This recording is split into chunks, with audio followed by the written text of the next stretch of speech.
எம்ஜிஆர் காலம் வேறு, ஜெயலலிதா காலம் வேறு. அவங்களாம் இருந்தால் தனிப்பட்ட முறையில் ஜெயிக்கலாம் இப்போத்தி இதில் நீங்கள் சொல்கிற மாதிரி கூட்டணி இல்லாமல் ஜெயிக்க முடியாது. ஆமாம், தனித்து நின்று ஜெயிக்க முடியாது.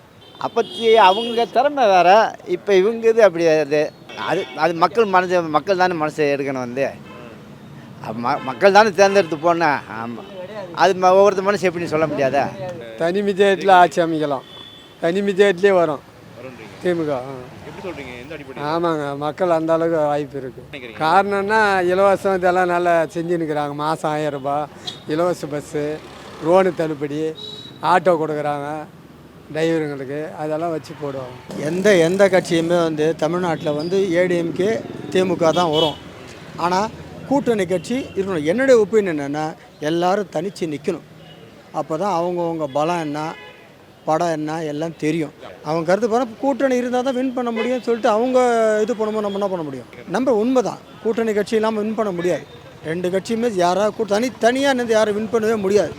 என்ன தான் இருந்தாலும் தனியாக நிற்க சொல்லுங்கள். அப்போது எல்லோரும் 2 பேரும் தனித்தனியாக நில்லுங்க. அப்போ தெரியும்ல யார் வின், யாருக்கு எவ்வளோ பேர் இருக்கான்னு தெரியும்ல. இப்போ தான் முளைச்சி 3 நாளில் ஏகப்பட்ட கட்சிகள் போச்சு. அவன் ஒருத்தன் ஆரம்பிக்கிறான், இவன் ஒருத்தன் ஆரம்பிக்கிறான், ஏகப்பட்ட கட்சிகள். அவன் தனித்தனியாக நில்லுங்க. அவங்கவுங்க பலம் எப்படின்னு தெரிஞ்சுப்படலை. அப்போ நீ அதுக்கப்புறம் தனியாக அப்போ நிற்கும் போது தனியாக நில்லுங்க. ஏன் கூட்டணி வைக்கிறீங்க? கூட்டணி வைக்காமல் தனியாக நில்லுங்க. தனியாக நின்றால் தெரியும் நம்ம தனியாக நிற்கிறோன்னா. கூட்டணி இல்லாமல் எந்த ஒரு கட்சியும் வர முடியாது, சான்ஸே இல்லை. ஏடிஎம்கே ஆகட்டும், திமுக ஆகட்டும், தனிச்சு நின்றால் வராது, கூட்டணி தான் வரும். இப்போ இருக்கிற காலகட்டத்தில் பார்த்தா யாருமே தனியாக நின்று தனி மெஜாரிட்டியில் வருவோன்ற நிலைமை கிடையாது. யார் வேணால் கூட்டணி வச்சா தான். இப்போ வர்ற தலைவர்களாக இருந்தால் கூட சரி, அவங்களால ஒண்டியாக கெளிக்க முடியாது.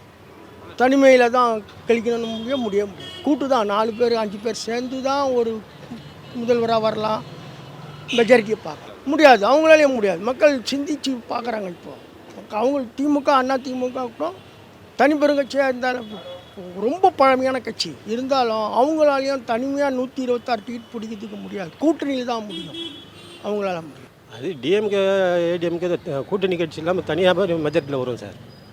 வரும். எந்த அடிப்படையில் நினைக்கிறீங்க? 2 கட்சி தான் பெரிய கட்சி. கூட்டணி வேணுன்றது இவங்க இப்போ ஏடிஎம்கே கூட்டணி வச்சாங்கன்னா டிஎம்கே கூட்டணி வைப்பாங்க. 2 பேரும் தனித்தனியாக இது டிஎம்கே தான் வரும். அவர் இது முன்னாடி நிற்கலையா? ஜெயலலிதா மேடம் தனியாக நின்று வின் பண்ணலையா? கூட்டணி இல்லாமல் வின் பண்ணாங்கல்ல, அப்போ எப்படி வின் பண்ணாங்க?